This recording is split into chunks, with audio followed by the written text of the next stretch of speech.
Hello friends, this is Dr. Sunil Kumar Ahuja. Welcome back to Brain and Disease Corner. Today I will be teaching you clinical difference between the agoraphobia and specific phobia. So let us start. Friends, differentiating the agoraphobia from the specific phobia situational type is sometimes very challenging because both of the disorders share some symptoms. For example, in both of the disorder, person may have the fear or anxiety about using the public transportation like using the airplanes, ships, cars, buses, trucks, taxi and so on. Also in both of the disorder, person may have the fear or anxiety about being in the enclosed spaces. For example, in the enclosed room, in the theaters, in the cinemas or in the shops. So from here you can see that in both of the disorder person may have the fear or anxiety or avoidance of above mentioned these situations. So how will you differentiate the agoraphobia from the specific phobia situational type? Answer is very simple. If you closely look at the DSM-5 criteria for the agoraphobia and the specific phobia, you will get your answer.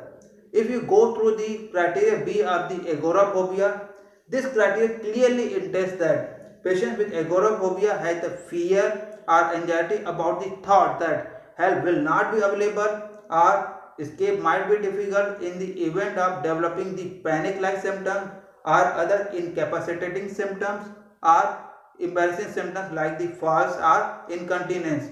And also, as per the criteria C, these patients with agoraphobia needs a accompanying person to face these situations.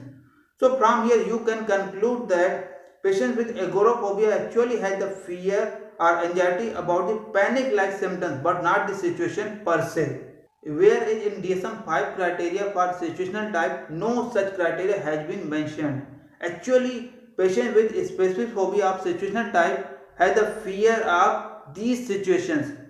They think that in these situations they will injured or they will die because of development of an untoward event.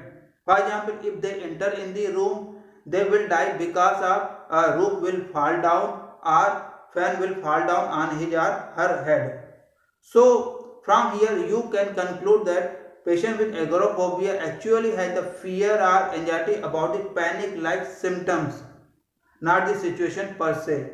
Whereas in specific phobia, patient has the fear or anxiety about the situation because they think that in this situation they will die or injured because of development of an untoward event.